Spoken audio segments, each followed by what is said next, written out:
ফেললেন আপনারা, আমার মেয়েটাকে মাইরেই ফেললেন আপনারা। খাওয়ান লাগবো না, দরকার নেই, যান যান কে আপনারা, যান আপনারা, যান আমার বাড়ি থেকে যান। তুমি কি পাগল হয়ে গেছো? মরা বাড়িতে এটা নিয়ম রে ভাই। ও, আমি পাগল হয়ে গেছি, আর এখন আপনাকে নিয়মের কথা শুনতেছি।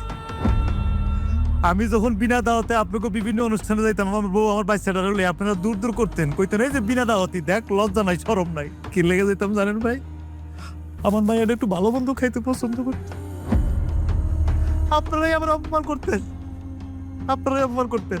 আবার আজকে আপনারাই এসেছেন আমার বাড়িতে খাওয়ান লইয়া, আমার মরা বাড়িতে আমার মায়েরা মরে গেছে, আমার আর আমার বললে খাওয়ান লইয়েছেন। এসো, খাওয়ান নিয়ে এসে আমার লেগা, খাওয়ান নিয়ে এসে বাইরে, আমার খাওয়ান লাগবে না, তার কোনো নিয়ম দরকার নেই, বাইরে।